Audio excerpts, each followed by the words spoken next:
जय हिंद दोस्तों, और एक बार फिर से स्वागत करता हूं मैं आप लोगों का आपके अपने चैनल पर। और एम पॉकेट वालों ने अब हद पार कर दी है। और वो हद पार क्या है, पहले वो क्या कर रहे थे और अब क्या कर रहे हैं, वो ध्यान से सुनिएगा। तो अगर आपने भी एम पॉकेट एप्लीकेशन से लोन लिया है और आपको लगातार नोटिस आ रहे हैं, कॉल्स आते जा रहे हैं और वो रुकने का नाम नहीं ले रहे, तो फिर आपको क्या करना है, क्या स्टेप्स लेने हैं जिससे कि इन सभी में कमी आ सके। या फिर अगर आप भी स्ट्रेस में जा चुके हैं, आपको काफ़ी चिंता हो रही है, आपने लंबे समय से पेमेंट नहीं किया और आपको ऐसा महसूस हो रहा है कि अब आपके साथ कुछ गलत कर सकती है ये एप्लीकेशन, तो वीडियो को इन तक वॉच करते रहिएगा। आज के इस वीडियो में मैं आपको पूरी तरीके से बताऊंगा, जानकारी दूंगा कि क्या एप्लीकेशन गलत या क्या सही आपके साथ कर सकती है और आपको क्या स्टेप्स लेने हैं ताकि जो आपका स्ट्रेस है और जो आपकी मुसीबत है वो कम से कम हो सके। तो एक बार फिर से स्वागत है आप लोगों का आपके अपने चैनल लोन हेल्प इंडिया में। और अगर आपने आपके अपने चैनल लोन हेल्प इंडिया को सब्सक्राइब नहीं किया तो सब्सक्राइब करके बेल आइकन को प्रेस कर दें इंफॉर्मेशन वाली वीडियो सबसे पहले पाने के लिए।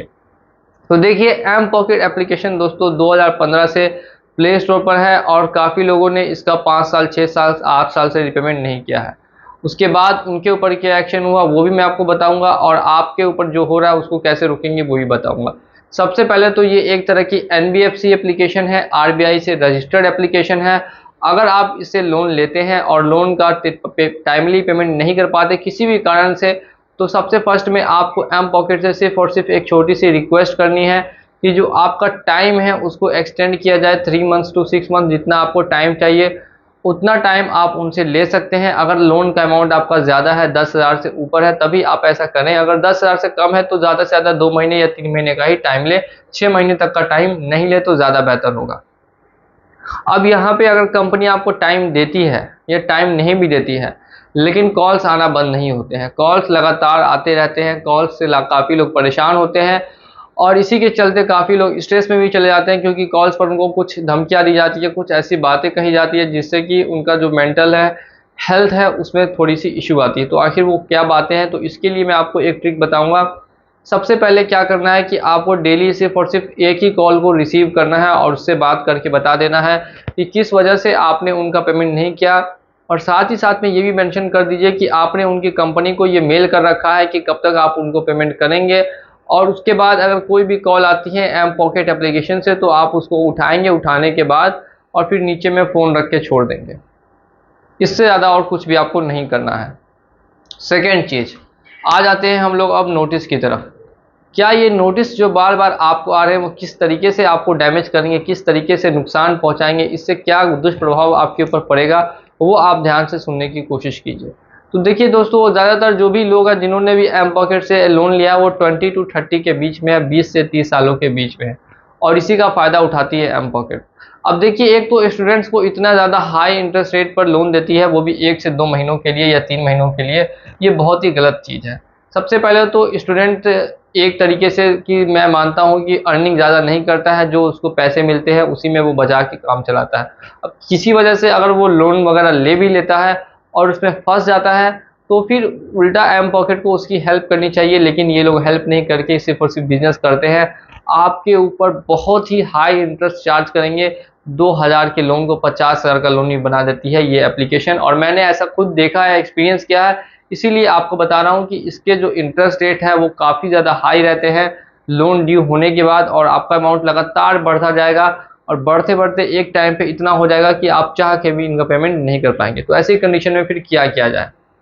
डायरेक्टली एक बात आपको बोलनी है, मेल के जरिए बोलिए या कॉल के जरिए बोलिए कि जब तक आपके पेनल्टी चार्जेस को हटाया नहीं जाएगा तब तक आप उनका पेमेंट बिल्कुल भी नहीं करेंगे।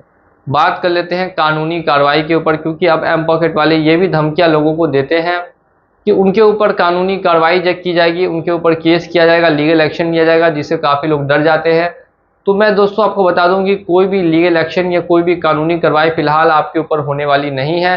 ये सिर्फ और सिर्फ आपको एक डराने का तरीका है। 20-30 हज़ार 40 हज़ार के लिए कोई भी एप्लीकेशन किसी के ऊपर भी कानूनी कार्रवाई नहीं करती है, कोई एक्शन नहीं लेती है। अब बात करते हैं क्या एफआईआर दर्ज हो सकती है, पुलिस घर आ सकती है? तो दोस्तों ऐसा कुछ भी आपके साथ नहीं किया जा सकता, क्योंकि ये पुलिस का मामला है ही नहीं, कोर्ट का मामला है और कोर्ट में ये 15-20 साल और भी इससे भी लंबा समय तक चल सकता है। इसी वजह से कोई भी कोर्ट में यहाँ पे जाएगा नहीं, मतलब आपके ऊपर कोई कानूनी कार्रवाई नहीं होगी, इससे आप बिल्कुल ही फ्री हैं। थर्ड चीज़ पे अब हम लोग आ जाते हैं, रिकवरी एजेंट्स, जिसको लेकर काफ़ी दिक्कतें हैं, स्कूल में पहुंच जा रहे हैं, ऑफिस में पहुंच जा रहे हैं। तो आपको सिर्फ और सिर्फ मैं एक काम बताऊंगा, वो करना है, रिकवरी एजेंट्स जैसे ही आते हैं आप उनसे उनकी आईडी प्रूफ और ऑथराइजेशन लेटर का डिमांड करें कि आप मुझे ये साबित करें कि आपको एम पॉकेट ने भेजा है। आप अपना आईडी प्रूफ और ऑथराइजेशन लेटर दिखाएं। मैं 100% बता सकता हूं कि वो नहीं दिखाएंगे, वो बात को टालने की कोशिश करेंगे, वो डायरेक्टली बोलेंगे रिपेमेंट कीजिए, आपको इन सब से क्या मतलब है।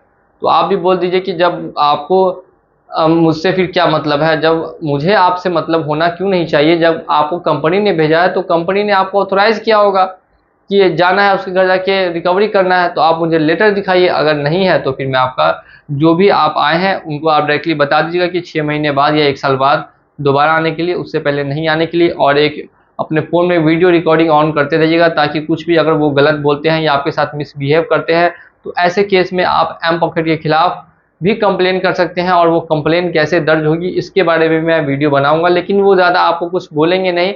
अगर आप उनसे सहजता से बात करेंगे और उनको बताएंगे कि 1 महीना आपने क्यों ड्यू रखा या 6 महीना क्यों ड्यू रखा और कितना लंबा और ड्यू रहेगा, तो फिर वो दोबारा नहीं आएंगे। आपको सिर्फ और सिर्फ ये सिंपल स्टेप अपनाने हैं। और अगर ज़्यादा दिक्कत होती है तो फिर आप उनका गेम भी कर सकते हैं, कोई दिक्कत वाली यहाँ पे बात नहीं है। अब यहाँ पे मेन प्रॉब्लम आजकल क्या आ रही है, जिसके बारे में मैंने स्टार्टिंग में बताया था, वो आप लोग सुन लीजिए। देखिए दोस्तों, सबसे बड़ी दिक्कत यहाँ पे ये फेस करनी पड़ रही है अभी फिलहाल कि ये क्या कर रहे हैं कि आपके कॉन्टैक्ट लिस्ट पर कॉल कर दे रहे हैं। और आपकी कॉन्टैक्ट लिस्ट पर कॉल ही नहीं करते, आपकी कॉन्टैक्ट लिस्ट पे आपकी इन्फॉर्मेशन भी शेयर करते हैं कि इस आदमी ने लोन लिया अभी तक पेमेंट नहीं किया। अब ये करना आरबीआई की गाइडलाइंस के पूरी तरीके से खिलाफ है, लेकिन फिर भी एप्लीकेशन वाले ऐसा क्यों कर रहे हैं इसके बारे में भी बता पाना मुश्किल है। लेकिन जो भी कर रहे हैं काफ़ी गलत कर रहे हैं, और मैं एप्लीकेशन वालों से अपील करूंगा कि ऐसा बिल्कुल भी ना करें। जो स्टूडेंट्स हैं उनकी इमेज को ख़राब ना करें, या फिर जो अभी मिडिल एज में जिनकी अभी जॉब लगने वाली है उनकी इमेज को ख़राब करने की कोशिश ना करें, क्योंकि इसका काफ़ी ज़्यादा दुष्प्रभाव देखने के लिए मिल सकता है आगे फ्यूचर में। तो आपको कैसे इन सभी से बचना है ये मैंने बता दिया। और डायरेक्टली एक बात याद रखिएगा कि अगर आप लोग को भी कॉन्टैक्ट लिस्ट की धमकी मिलती है तो आप उनको डायरेक्टली बोल दीजिए कि अगर कॉन्टैक्ट लिस्ट पे कॉल करेंगे तो फिर आप उनके खिलाफ कंप्लेन करेंगे और उनका 1 रुपया भी पेमेंट नहीं करेंगे। डायरेक्टली आपको ये बात उनको बोल देनी है। बाकी किसी तरीके से दिक्कत आती है तो कमेंट सेक्शन में आप आपके पूछ सकते हैं। इसी के साथ चलिए चलता हूँ आज के इस वीडियो में, और मिलूंगा आप लोगों से अगले वीडियो में बहुत जल्द। जय हिंद।